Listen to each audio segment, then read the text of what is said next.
ప్రజలారా వినరండి ఈ సత్య సువార్త, సర్వజనులారా కనరండి ప్రభు సత్య సువార్త.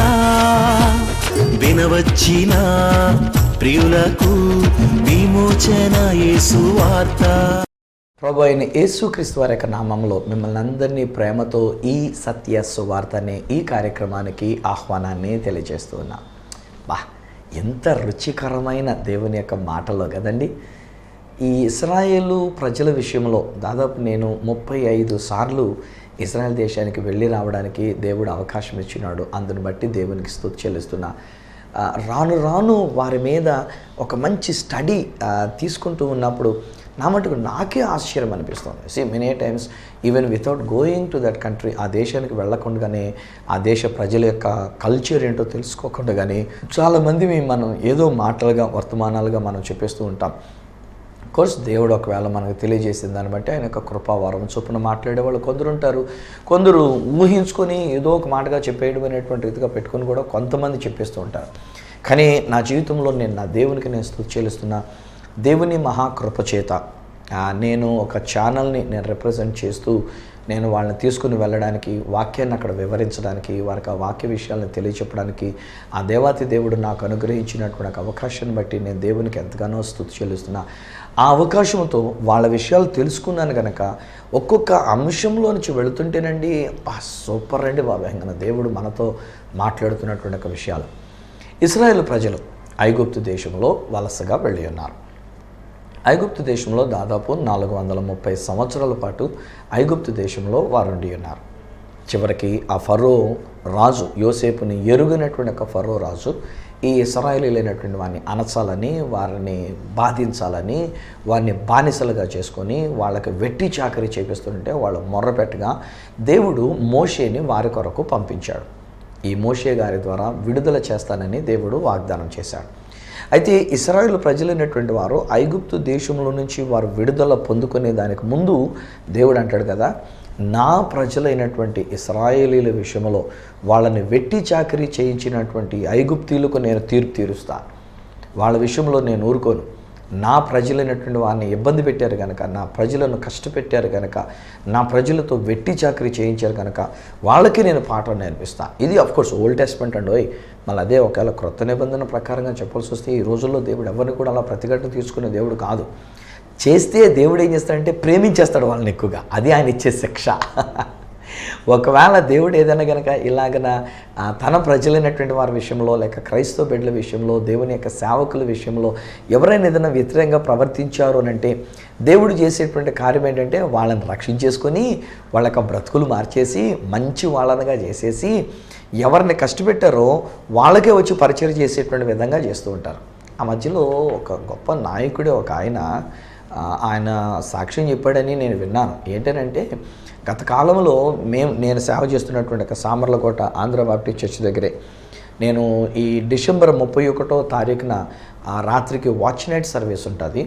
వాచ్ నైట్ సర్వీస్ అయిన తర్వాత సంఘ ప్రకారంగా అలాగనే దేవుడు నాకు ఇచ్చిన కృపావరంతో ఒక చిన్న కార్డ్స్ వేయించి దాని మీద ఒక కామన్ వాగ్దానం, సంఘానికి ఇచ్చినటువంటి ఒక వాగ్దానం పెట్టి మరొక ప్రక్కన ఒక మంచి వాగ్దానం ఏదైనా బైబిల్ గ్రంథంలో నుంచి దాన్ని రాయించి చేతులతో దాన్ని మేము రాసిచ్చి ఇలాగున మేము పంచిపెడుతుండేవాడు.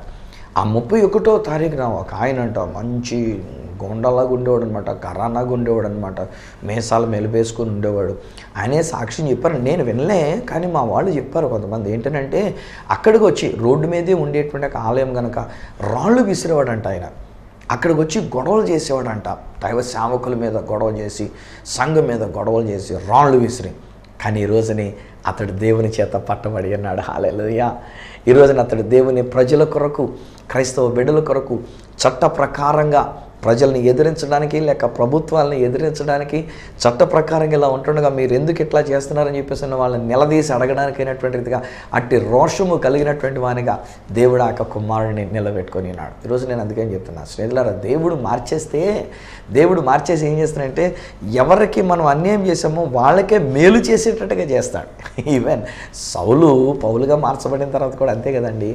సౌలుగా ఉన్నంతసేపు ఎవరైతే యేసుప్రభు నమ్ముకున్నారో వాళ్ళందరినీ ఈడ్చుకెళ్ళాడు, చెరసాల్లో పెట్టాడు, చిత్రహింసలు పెట్టాడు, కొందరు చంపించాడు కూడా. కానీ ఆ తర్వాత తానే యేసు ప్రభు కొరకు సాక్షిగా అయ్యి అనేక దెబ్బలు తిన్నాడు, అనేక హింసలు పొందాడు, అనేక చిత్రహింసలు పాలయ్యి ఉన్నాడు. క్రీస్తు కొరకు చివరికే హతసాక్షి అయిపోయాడు, క్రీస్తు గురించినటువంటి ఒక సువార్తను పఠిస్తూ. అలాగనే ఈరోజు నేను అంటాను, దేవుడు ఒకవేళ ఈ కృత నిబంధన ప్రకారంగా శిక్షించి దండిస్తే ఆయన శిక్ష, ఆయన యొక్క దండన ఎలా ఉంటుందంటే ఓవర్గా ప్రేమించేసి, వాళ్ళని దీవించేసి, వాళ్ళని రక్షించేసి, వాళ్ళకి బ్రతుకు మంచి బ్రతుకులాగా మార్చేసి, వాళ్ళకి త్రాగుడు తీసేసి, వాళ్ళకి బూతులు తీసేసి, వాళ్ళకి మీసాలు మనకి మెలేసిన రీతిగా ఉండేటువంటి ఒక రోషాన్ని తగ్గించేసి, వాళ్ళు దీనులుగా తగ్గించుకొని ఎవరికైతే వాళ్ళు కష్టపెట్టారో వాళ్ళకే సేవ చేసేటట్టుగా, వాళ్ళ దగ్గర ఉండి పరిచయం చేసేటట్టుగా, యేసు ప్రభు సేవకులకు ఉండేటట్టుగా ఇలా మార్చివేయగలడు క్రొత్త నిబంధనలో నా దేవుడు, నా ప్రభు అయిన యేసుక్రీస్తు వారు. కనుక ఈ దినాన్ని పాత నిబంధన ప్రకారంగా దేవుడు చట్ట ప్రకారంగా చేస్తాడు. చట్ట ప్రకారంగా నువ్వు ఇలా చేసావు, నీకు దెబ్బ తగలాలి అంటాడు, దెబ్బ తగిలిస్తాడు. కానీ క్రొత్త నిబంధనలో కృపా ప్రకారంగా దెబ్బలు కొట్టవలసినటువంటి వానిని అధిక ప్రేమలు చూపించేసి వాళ్ళకి జీవితాన్ని మార్చివేస్తుంటాడు నా దేవుడు. అయితే ఈ ఇశ్రాయేలీయులైనటువంటి వాని ఇలాగున్న 10 తెగుళ్ళు ఐగుప్తీయులైనటువంటి ఇశ్రాయేలీయుల నిమిత్తము ఐగుప్తీయులైనటువంటి వారికి 10 తెగుళ్ళని ఇచ్చినప్పుడు చివరిలో ఒక మాట అంటూ ఉన్నాడు. ఇక చివరి తెగులు, ఆఫ్కోర్స్ అది ముందుగానే చెప్పాడు. ఫరో విషయంలో అతడు కఠినం చేస్తాను, అతడు మాట వినడు, అయినా కానీ అతని జ్యేష్ఠ కుమారుడు వినకపోవటం వలన అతని జ్యేష్ఠ కుమారుడు చచ్చిపోయేటట్టు చేస్తానని చెప్పేసి అని ముందే చెప్పాడు. ఇప్పుడు కొన్ని తెగుళ్ళన్నీ అయిన తర్వాత ఇక చివరి తెగులతో దేవుడు మాట్లాడుతుంటాడు మోషేతో, మోషే నువ్వు పనిచేయి, ఈ రాత్రికి సంహార దూతని నేను పంపిస్తాను. సంహారం అనగా మరణింపజేసేటువంటి ఒక దూతను నేను పంపించబోతున్నాను. ఐగుప్తీయులైనటువంటి వారిలో రాజుగారి మొదలుకొని చిన్నవారి వరకు వారి యొక్క కుటుంబంలో ఉన్నటువంటి ఒక జ్యేష్ఠ కుమారుడు, మగ సంతానం ఎవరైతే ఉంటారో, జ్యేష్ఠుడు ఎవరైతే ఉంటారో వాళ్ళు చచ్చిపోతారు. ఈ రాత్రికి జరుగుద్ది అది. అయితే మీ మధ్యలో ఇట్టి మరణం రాకుండా ఉండాలనంటే, సంహారదూత వచ్చినప్పుడు మీరు చావకుండా ఉండాలనంటే మీరు ఒక పని చేయమని ఇశ్రాయేలీయులైనటువంటి వారికి, హెబ్రీయులైనటువంటి వారికి చెప్పు అని అన్నాడు. ఏంటి ఆ సంగతి అని అంటే, ఈ హెబ్రీయులైనటువంటి వారు ఇంటికి ఒక గొర్రె పిల్లని తీసుకోవాలి. ఇంటికి ఒక గొర్రె పిల్లని లేక ఒక మేక పిల్లని, మరి అంత లేకపోతే కనుక ఒక పావురాల్ని, ఒక జత పావురాల్ని తీసుకొని దానిని వధించండి, దాని యొక్క పేకను కొయ్యండి, వచ్చిన రక్తాన్ని మీరు ఏదన్నా ఒక పళ్ళెంలో పట్టుకొని మీరు ఏం చేయాలంటే ఆ రక్తం తీసుకుని వచ్చి ప్రతి ఇశ్రాయేలీయుడైనటువంటి వారు మీ ఇంటి నిలువు కమ్ములకును ఇంటి పైన ఉన్నటువంటి అడ్డు కమ్మెకిని 3 చోట్ల ఈ యొక్క రక్తాన్ని ప్రోక్షించండి. నిలువ కమ్ములకును అడ్డు కమ్ముగా ఉన్నటువంటి ఒక పై కమ్మికిని, నిలువు ద్వారబంధాలకి వాటికి పైన ఉన్నటువంటి దానికి పుయ్యండి. ఈ రాత్రి సంహార దూత అనేటువంటి వాడు బయలుదేరి వస్తాడు. సంహార దూత వచ్చినప్పుడు ఏ ఇంటి మీద ఈ రక్తం అనేటువంటిది చూస్తాడో ఆ ఇంటిలోనికి రాకుండా దాటి వెళ్ళిపోతాడు. యాక్చువల్లీ ఈ దాటి వెళ్ళిపోవటమే ఇంగ్లీష్లో ఏమన్నారంటే he will pass over that house, he will pass over that door. ఆ గుమ్మంలోనికి రాకుండా దాటి వెళ్ళిపోతాడు. దాన్నే తర్వాత ఇశ్రాయేలీయులైనటువంటి వారికి ఒక కట్టడగా పెట్టుకొని ఏం చేశారంటే పాస్ ఓవర్ ఫెస్టివల్ అని చెప్పేసి అని అంటారు. పస్కా పండుగ, తెలుగులో దాన్ని పస్కా అనేటువంటి రీతిగా వాళ్ళు పిలుచుకున్నారు. పస్కా పండుగ చేయటం అనేటువంటిది. సో ఈ పస్కా పండుగలో లేక పాస్ ఓవర్ అనేటువంటి దానిలో జరిగిన విషయం ఏంటంటే, ఇశ్రాయేలీయులైనటువంటి వారు ప్రతి ఇంటిలో వాళ్ళకి చెప్పుకొని వాళ్ళు నిలువ కమ్ములకును అడ్డు కమ్మికిని ఆ యొక్క గొర్రె పిల్ల యొక్క రక్తాన్ని వాళ్ళు పోసి ఉన్నారు. రాత్రి టైం వచ్చింది, దేవుడు ఇంకా మాట్లాడుతున్నాడు కదా, మీరు ఆ గొర్రె పిల్లని, వధింపబడిన ఆ గొర్రె పిల్లని ఉడకనట్టుగా మీరు సిద్ధం చేసుకొని ప్రతివాడు నిలబడి ఉండి తినాలి, ప్రతివాడు నడుము కట్టుకొని తినాలి. మీరు వేసుకోవాల్సిన దుస్తులు వేసుకోండి, ధరించవలసిన చెప్పులు ధరించండి, చేతికర్ర సాయం తీసుకునేటువంటి వాడు మీ చేతికర్ర చేతిలో పట్టుకోనండి. అలాగును మీరు తింటూ ఉంటుండగా అర్ధరాత్రి వేళ మీకు స్వాతంత్రం వస్తుంది, అర్ధరాత్రి వేళ మీకు ఒక కేక వినబడుతుంది, అర్ధరాత్రి వేళ మీకు విడుదల, విమోచన అనేటువంటిది కలుగుతుంది. ఎప్పుడైతే ఫరో రాజు ఇంటిలో ఉన్నటువంటి ఒక జ్యేష్ఠ కుమారుడు చనిపోతాడో, ఎప్పుడైతే ఫరో రాజు మొదలుకొని ఐగుప్తు దేశం అంతట్లో కూడా ఉన్నటువంటి ఐగుప్తీయుల యొక్క జ్యేష్ఠ మగ సంతానం వాళ్ళు చనిపోవటం జరుగుతుందో ఏడుపు వినబడుతుంది. ఆ ఏడుపు కేకలో మీకు విడుదల కలుగుతుంది కనుక రెడీగా ఉండండి అని చెప్పేసి అని అన్నాడు. ఐగుప్తీయులకి తెలియదు పాపం, ఐగుప్తీయులకి చెప్పలేదు. ఏదో సినిమాలో చూపించేటప్పుడు మాత్రం ఏం చేస్తారంటే ఒకడెవడో ఒక ఐగుప్తు అమ్మాయిని ప్రేమించినందుచేత మనోడు వెళ్ళి ఆ ఐగుప్తు అమ్మాయి ఉన్నటువంటి ఇంటికి కూడా ఆ గుమ్మాన్ని కూడా పూసేటంట. ఆ ఇంట్లో జ్యేష్ఠపుత్రుడు చచ్చిపోకుండా ఉన్నాడంట. అదేదో మామూలుగా స్టోరీ తయారు చేయడానికి ఒకవేళ సినిమాలో చేసి ఉన్నారేమో, కానీ బైబిల్లో నాకు అదంతా వ్రాయబడినట్టు నాకు కనబడలేదు. ఉన్నంత మటుకు మనకు బైబిల్లో ఉన్న విషయం ఏంటంటే, ఇశ్రాయేలీలుండిన ఎండ్లలో వాళ్ళ యొక్క క్యాంపులో లేక వాళ్ళ యొక్క కాలనీలో వాళ్ళు ప్రతి ఇంటి మీద ఈ రక్తము మచ్చలు వేసి ఉన్నారు. రక్తాన్ని వాళ్ళు ప్రోక్షించి ఉన్నారు. నిలువ కమ్ముల మీద, అడ్డుగుండినటువంటి యొక్క పై కమ్మి మీద రక్తాన్ని ప్రోక్షించారు. ఐగుప్తులు తెలియదు కదా, అంచేత ఐగుప్తీయులు ఎవరు కూడా వాళ్ళు వేసుకున్నటువంటి వాళ్ళు కారు. ఆ రాత్రి సంహార దూత అనేటువంటి వాడు సంచారం చేసినప్పుడు ఏ ఇంటి దగ్గర అయితే గనక గుమ్మానికి రక్తం లేదో ఆ ఇంటిలోనికి వెళ్ళినప్పుడు ఆ ఇంటిలో జ్యేష్ఠ కుమారుడు చనిపోవటం జరిగింది. ఆ ఇంటిలో జ్యేష్ఠ కుమారుడు, ఫరో రాజు ఇంటిలో కూడా జ్యేష్ఠ కుమారుడు ఎవరైతే ఉన్నారో అతడు చనిపోయాడు. ఎప్పుడైతే ఫరో రాజు ఇంటిలో జ్యేష్ఠ కుమారుడు చనిపోయాడు, అర్ధరాత్రి కాడ మోషే అహరోనులను పిలిచాడు. ఫరో పిలిచి అంటాడు కదా, ఒరే బాబు మీ దేవుడిని ఏమన్నా సేవించుకోండి అన్నాడు. పోండ్రా బాబు వెళ్ళండి, మీరు వెళ్ళి మీ దేవుడిని సేవించుకోండి, నన్ను వదిలి వెళ్ళిపోండ్రా బాబు, నన్ను దీవించి వెళ్ళండి, నన్ను నా కుటుంబాన్ని దీవించి వెళ్ళండి అని చెప్పి బైబిల్లో రాయబడిన మాట. అబ్బా ఎంత సూపర్ అండి బాబు, నాకు అనిపిస్తుంది. ఎంత శ్రమ పెట్టినటువంటి ఫరో రాజు కొరకు మోషే అహరోనులు ప్రార్థన చేయవలసి వచ్చేది, వాళ్ళు దీవించవలసి వచ్చేది. అతన్ని కూడా దేవుని యొక్క సన్నిధిలో ప్రార్థన చేసి దేవుని చేతులకు అప్పగించి వీళ్ళు బయలుదేరి వెళ్ళిపోవడం జరిగింది. ఇక్కడ ఒక మాట నేను జ్ఞాపకం చేస్తాను స్నేహితులారా. ఇశ్రాయేలు ప్రజలు ఐగుప్తు అనే దాసత్వములో నుంచి విడుదల పొందుకొనడానికి, బానిసత్వంలో నుంచి విడుదల పొందుకొనడానికి వాళ్ళకి అక్కడ ఉపయోగపడినటువంటి ఒక విషయం ఏంటంటే ఒక గొర్రె పిల్లను వధించారు. ఆ గొర్రె పిల్ల యొక్క రక్తమును బట్టి వారు విడుదల పొందారు. ఆ గొర్రె పిల్ల రక్తమును బట్టి మరణము రాకుండా వాళ్ళు జీవించగలిగారు. ఇశ్రాయేలీల ఎండ్లలో, ఇశ్రాయేలీల కుటుంబములలో జ్యేష్ఠ కుమారులైనటువంటి వారు ఉన్నా వారు మరణించలే. ఎందుకంటే వీరి మరణానికి బదులుగా ఒక గొర్రె పిల్ల ఇంటిలో వధించబడింది. ఆ జ్యేష్ఠ కుమారుడు చావడానికి బదులుగా ఒక అమాయకమైన గొర్రె పిల్లను వధించడం జరిగింది. ఆ ఇంటిలో ఒక వ్యక్తి మరణించడానికి బదులుగా ఆ కుటుంబం అంతా కూడా సంతోషంగా ఉండడానికి, ఏడుపు లేకుండా ఉండడానికి, మరణం ఆ ఇంట్లో రాకుండా ఉండడానికి ఒక అమాయకమైనటువంటి ఒక గొర్రె పిల్ల, అభోషభం ఎరిగినటువంటి ఒక గొర్రె పిల్ల అది వధించబడింది. దాని రక్తం తీసుకొని వచ్చి ఇంటి మీద ప్రోక్షించేసరికి ఈ ఇంటిలో మరణం రాకుండా ఉండి ఉన్నది. అందుకనే పౌలు భక్తుడు కొరింథీయులకు రాసినటువంటి ఒక పత్రికల్లో మాట్లాడుతున్నప్పుడు అంటాడు కదా, మన పస్కా బలి పశువు ఆ అమాయకమైన గొర్రె పిల్లలు కాదు, లేకపోతే ఒక అమాయకమైన అభోషభం ఎరిగినటువంటి ఒక మేకపిల్ల కాదు, లేక పావురు పిల్లలు కాదు. మన పస్కా బలి పశువు ఎవరునంటే దేవుని గొర్రె పిల్లగా పరిగణించబడిన యేసు క్రీస్తే అని అంటారు. అబ్బా హల్లెలూయా. నా ప్రియ స్నేహితులారా, 2000 సంవత్సరాల క్రితం మానవుడిగా ఈ లోకంలోనికి వచ్చిన యేసుక్రీస్తు ప్రభువారు దేవుని గొర్రె పిల్లగా ఆయన ఈ లోకంలోనికి వచ్చినారు.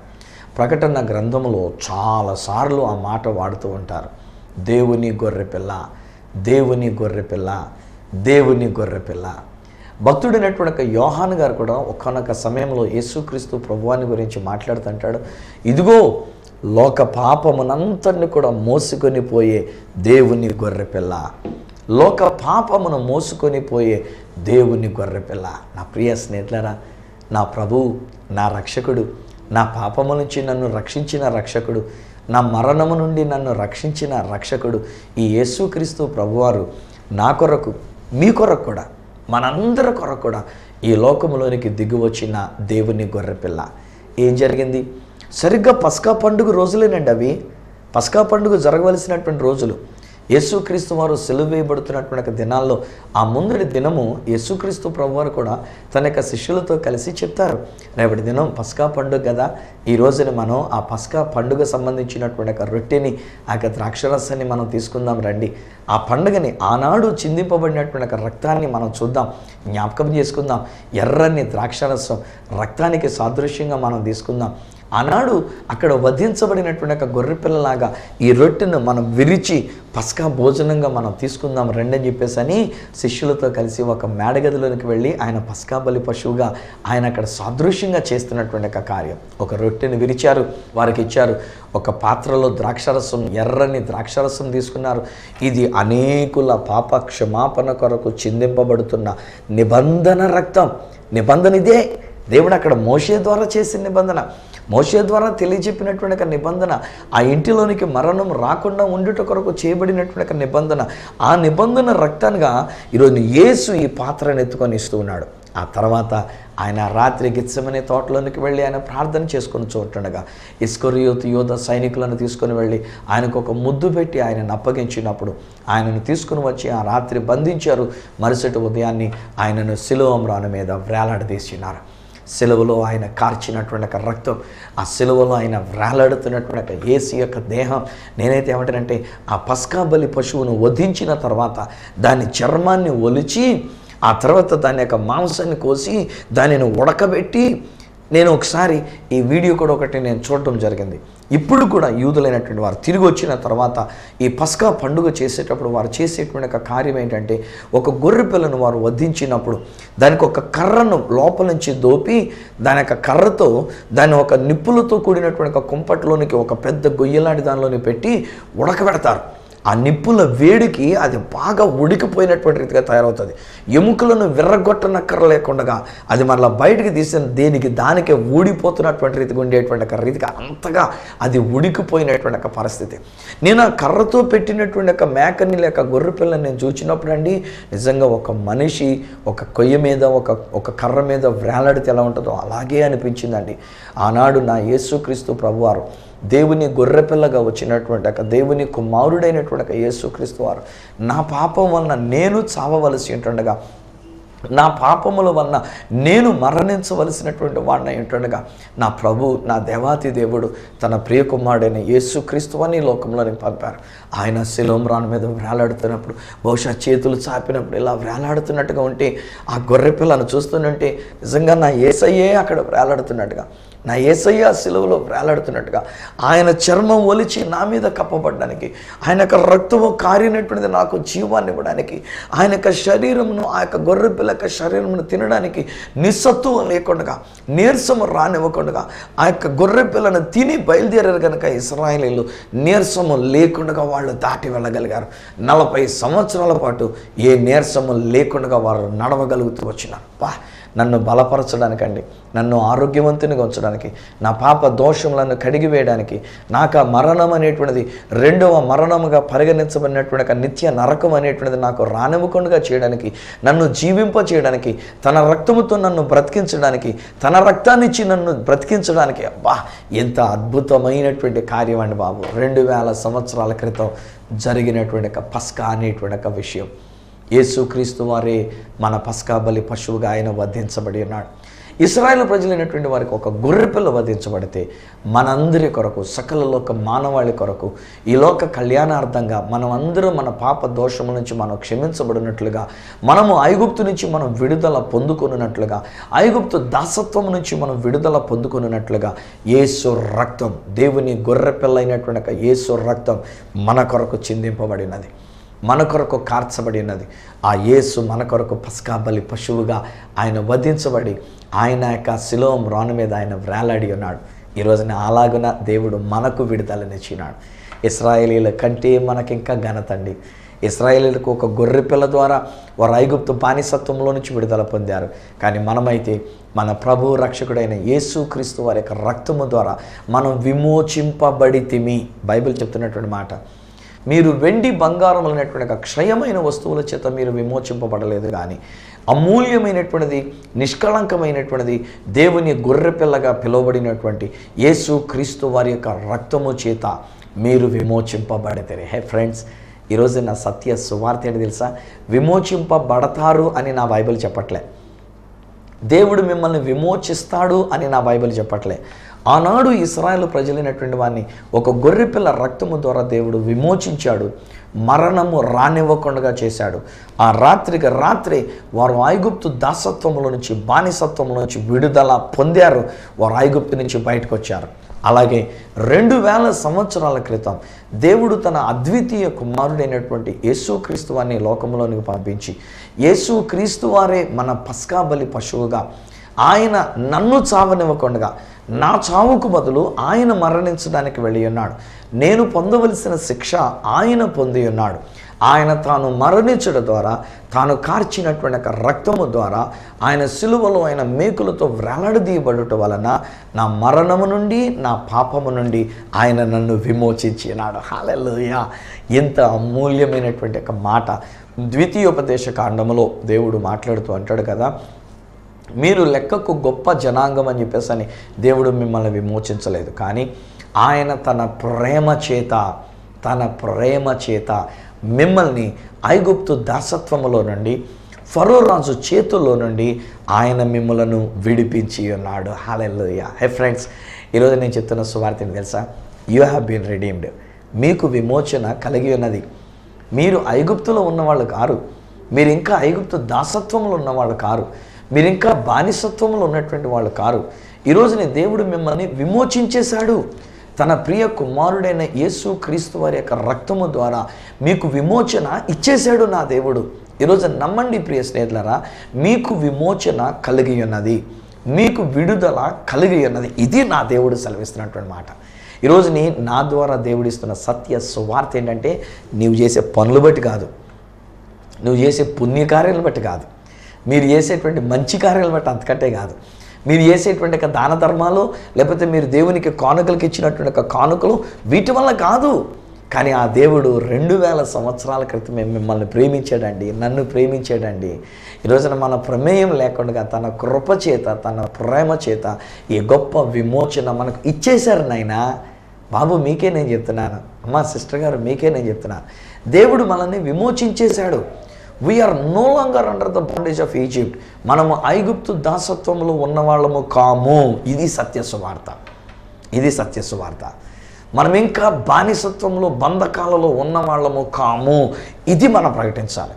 దేవుడు నన్ను ఇది ప్రకటించడానికే పంపినాడు. ఈ సత్య సువార్తను ప్రకటించడానికి నన్ను మీ ముందుకు తీసుకొని వచ్చినాడు. మీరు ఆ బంధకంలో లేరు. అందాక మీకు అనిపిస్తుంది, అయ్యా నేను ఇంకా ఈ సిగరెట్లు మానలేకపోతున్నానండి, అయ్యా ఇంకా ఈ వ్యసనాలు మానలేకపోతున్నానండి, అయ్యా ఇంకా ఈ పాపం నేను మానలేకపోతున్నానండి, అయ్యా ఇంకా ఈ చెడుగు నేను మానలేకపోతున్నానండి, ఇదండి నా పరిస్థితి అని ఒకవేళ మీరు అనుకుంటూ ఉన్నారేమో. కానీ ఈరోజు నేను చెప్తున్నాను వినండి. ఈరోజు నేను చెప్తున్న మాట ఏంటంటే, దేవుడు మీకు విడుదల ఇచ్చేశారు. మీరు ఐగుప్తుల యొక్క లేరు, మీరు ఐగుప్తు దాసత్వముల యొక్క లేరు, మీరు ఐగుప్తు బానిసత్వముల యొక్క లేరు. యేసు ఆల్రెడీ రక్తము కార్చేశారు. ఆయన యేసు తన యొక్క శరీరాన్ని నలగొట్టుకుని అన్నారు. ఆయన యేసు నా కొరకు, మీ కొరకు, మనందరి కొరకు సిలువలో తన ప్రాణాన్ని పెట్టి ఉన్నారు. ఈయన మాటలు వింటున్నటువంటి బహుశా ఒక సహోదరుడు లేక ఒక సహోదరి, మీరు క్రైస్తవులు కారు, మీరు ఏ గుడికి వెళుతున్నటువంటి వాళ్ళు కారు, కానీ ఈరోజు నేను మీతో చెప్తున్నాను, మీ కొరకు కూడా నా యేసయ్య తన ప్రాణాన్ని పెట్టి ఉన్నాడు. తెలియక అన్యులు అని చెప్పేసి అని అంటూ ఉంటారు. ఈవెన్ మా క్రైస్తవులైనటువంటి వాళ్ళు కూడా వాళ్ళు అన్యులండి అంటూ ఉంటారు. ఏంటి అన్యులు? ఈరోజు నేను చెప్పాల్సి వస్తే, నేను సరిగ్గా మాట్లాడవలసి వస్తే కనుక, ఇశ్రాయేలీయులు కానీ వాళ్ళందరూ కూడా అన్యుల కిందనే లెక్క. వాళ్ళు చెప్పుకున్నారు అన్యులని. మనం అందరూ అన్యులమే. నేను కూడా మా పుట్టుపూర్వోత్తరాలకు వెళ్తే హైందవ ధర్మంలో నుంచి వచ్చినటువంటి వాళ్ళే.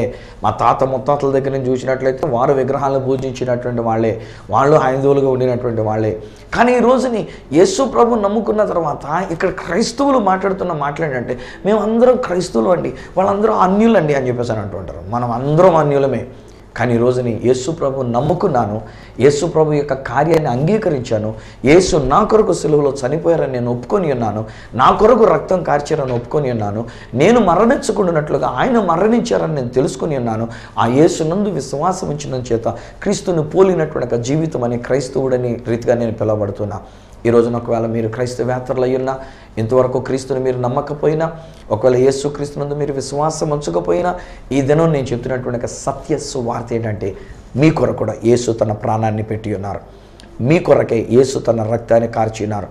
మీరు మరణించకూడదని, మీరు సజీవంగా ఉండాలని, మీ మరణం నుంచి మిమ్మల్ని తప్పించడానికి, మీరున్న దాసత్వం నుంచి మిమ్మల్ని విడిపించడానికి, మీ బానిసత్వం నుంచి మిమ్మల్ని విడిపించడానికి, మీకున్న పరిస్థితుల నుంచి మిమ్మల్ని విడిపించడానికి 2000 సంవత్సరాల క్రితమే విడుదల సువార్త ప్రకటించేశాడు ఆయన.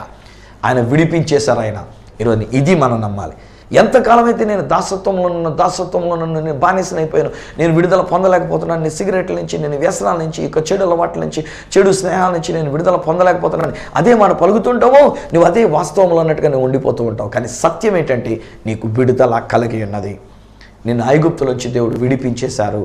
నిన్న పాప దాసత్వంలోంచి విడిపించేశారు, పాపము నుంచి నేను విడిపించేశారు. అందుకని ప్రకటన గ్రంథం 1వ అధ్యాయం 6వ వచనంలో చెప్పబడుతున్నటువంటి ఒక మాట ఏంటంటే, మనల్ని ప్రేమించుచు తన రక్తం వలన మన పాపముల నుండి మనల్ని విడిపించిన వానికి మహిమయు ప్రభావమును యుగ యుగములు కలుగును గాక. మనల్ని విడిపించిన వానికి, మన పాపము నుంచి విడిపించినటువంటి హే ఫ్రెండ్స్, ఈరోజు నేను చెప్తున్నా, there is no sin that can dominate you. నీ మీద అజమాయిషి చేసే పాపం ఇక నీ మీద లేదు. యేసు రక్తముతో పాపము కొట్టివేయబడినది. యేసు రక్తంతో నువ్వు విడుదల పొంది ఉన్నావు. ఆనాడు ఇశ్రాయేలు వెళ్ళినటువంటి వారికి ఒక గొర్రె పిల్లతో దేవుడు విడుదల ఇచ్చిన దేవుడు ఈరోజున మనందరి జీవితంలో తన అద్వితీయ కుమారుడైనటువంటి యేసుక్రీస్తు అనే గొర్రె పిల్ల ద్వారా దేవుడు మనకి విడుదల విమోచన ఇచ్చి ఉన్నారు. తండ్రి, నీకు వందనాలు చెల్లిస్తున్నాను. ఈ కుటుంబం కొరకు నీకు స్తోత్రాలు. నాన్న, మేము ఇంతవరకు మేమేదో ప్రయాసపడాలేమో, మేమేదో విడుదల పొందుకోలేమో, మేమేదో బయటికి రావాలేమో, మా అంతటా మేము చేయవలసింది ఏదో ఉందేమో అనుకొని ఇలా భ్రమపడుతూ వచ్చినాం నాయన. కానీ నిజాన్ని చెప్పాలంటే మేము చేయగలిగింది ఏది లేదు. మేమందరం గోతులో ఉన్న వాళ్ళమే, మేమందరం కూడా దాసత్వంలో ఉన్న వాళ్ళమే, మేమందరం కూడా ఐగుప్తు బానిసత్వంలోనూ చెడు వ్యసనాలకు బానిసలుగా ఉండినటువంటి వాళ్ళమే. మా అంతా మేము చెవులెట్టుకొని పైకి లేపుకోవాలన్నా మేము లెగలేనటువంటి పరిస్థితి. అందుకని మీరు మీ ప్రియ కుమారుడైన యేసుక్రీస్తు అని లోకంలోని పంపించి, యేసుక్రీస్తు వారు కార్చిన రక్తము ద్వారా, యేసుక్రీస్తు మా కొరకు మరణించడం ద్వారా మా మరణము నుండి మమ్మల్ని విడిపించారు, పాపము నుండి మమ్మల్ని విడిపించారు, దాసత్వములో నుంచి మమ్మల్ని విడిపించారు, ఐగుప్తు నుంచి మీరు మమ్మల్ని విడిపించారు. కనుక నీకు వందనాలు, నీకు స్తోత్రాలు మేము చెల్లించుకుంటూ ఉన్నాం. ఈ బిడ్డల నీ కుటుంబాన్ని నీ చేతిలో పెడుతున్నాను నాయన. సాతానుడు ఒకవేళ మమ్మల్ని ఇంకా భ్రమపరుస్తూ, లేదు నువ్వు ఇంకా బానిసత్వంలో ఉన్నావు, లేదు నువ్వు ఇంకా చెడు ప్రవర్తనలో ఉన్నావు, ఇది చేస్తున్నావు కదా, నువ్వు అది చేస్తున్నావు కదా, నువ్వు ఇలా ఉన్నావు కదా, నువ్వు చెడిపోయిన వ్యక్తివి, నువ్వు దాసత్వంలో ఉన్న వ్యక్తివని ఒకవేళ సాతానుడుగా మమ్మల్ని భయపెడుతున్నాడేమో, మభ్యపెడుతున్నాడేమో, యేసు రక్తం వీరి మీద నేను ప్రోక్షిస్తున్నా. యేసు రక్తంలో విడుదల వీరికి నేను పాటిస్తున్నా. వీరు విడుదల పొందిన వారు, మేము విడిపించబడిన వారమే ఉన్నాం. అపవాది చేతుల్లో నుంచి, ఫరో చేతుల్లో నుంచి, ఐగుప్తు దాసత్వంలో నుంచి, చెడు వ్యసనముల నుంచి విడుదల పొంది ఉన్నారనే సత్య సువార్త వీరికి నేను పాటిస్తున్నా. Thank you daddy. నమ్మిన వారు ధన్యులు, నమ్మిన వారు ఆ విషయాన్ని అనుభవిస్తున్నారు కనుక నీకు వందనాలు చెల్లిస్తూ ఈ కుటుంబాన్ని, బిడ్డలను దీవిస్తూ యేసు నామమున ప్రార్థించి పొంది ఉన్నాము తండ్రి, ఆమేన్. తండ్రి, కుమార, పరిశుద్ధాత్మలను దేవదేవుని దీవెన ఆశీర్వాదం ఆయన బిడ్డలుగా మీకును మీ కుటుంబమునకును ఐగుప్తు నుండి, అలాగనే ఫరో చేతుల్లో నుండి, అనగా పాపము నుండి, అపవాది చేతుల్లో నుంచి విడుదల కలుగునట్లు సదా మీకు తోడయండి, ఆశీర్వదించి విడుదలనిచ్చి నడిపించును గాక. Amen, amen. వెల్ స్నేహితులారా, ప్రభు మీకు విడుదల ఇచ్చినాడు ఫ్రెండ్స్. ఇక మీదట మీరు దాసత్వంలో లేరు. మరలా చెప్తున్నాను వినండి, మీరు ఐగుప్తు దాసత్వంలో లేరు. ఏ పాపము, ఏ చెడు అలవాటు మీ మీద అజమాయిషి చెయ్యదు. యేసు రక్తం నేను మీ మీద ప్రోక్షించాను. యేసు రక్తం మీ ఇంటి మీద ప్రోక్షించాను, మీ గుమ్మం మీద ప్రోక్షించాను కనుక మీ ఇంటిలోనికి ఏ తెగులు రాదు, ఏ పాపము కూడా మిమ్మల్ని పడద్రోయ జాలదు. మీరు పొందుకున్న మేలులు నాతో పంచుకోవాలనుకున్నట్లయితే ఒక ఉత్తరం ద్వారా కానీ, ఒక SMS ద్వారా కానీ, వాట్సాప్ మెసేజెస్ ద్వారా కానీ మీరు తెలియజేయాల్సిందిగా ప్రేమతో నేను మీకు మనవి చేసుకుంటున్నా. నా అడ్రస్ ఈ సత్య సువార్త, సామర్లకోట 533440, తూర్పుగోదావరి జిల్లా, ఆంధ్రప్రదేశ్. అడ్రస్ మరొకసారి చెప్తూ ఉన్నా, ఈ సత్య సువార్త, సామర్లకోట్ 533440, ఈస్ట్ గోదావరి డిస్ట్రిక్ట్, ఆంధ్రప్రదేశ్. అప్పటికి ఒకవేళ నాతో మీరు ఫోన్లో మాట్లాడాలని కోరుకున్నట్లయితే నా ఫోన్ నెంబర్స్ 9848110907, 9440040992, 8885527662. ఒకవేళ నాకు ఈమెయిల్ చేయాలనుకున్నట్లయితే నా ఈమెయిల్ ID ఈ satyasuvartha@gmail.com. మళ్ళీ రేపటి దినాన్ని ఈ సత్య సువార్త కార్యక్రమంలో మిమ్మల్ని కలుసుకునేటంత వరకు మిమ్మల్ని అందరినీ మనను విడిపించిన ఆ యేసు ప్రభు వారి యొక్క చేతులకు మిమ్మల్ని అప్పగిస్తూ మీ దగ్గర సెలవు తీసుకుంటున్న మీ ప్రియ సహోదరుడు ఈ సత్య సువార్త రాజు.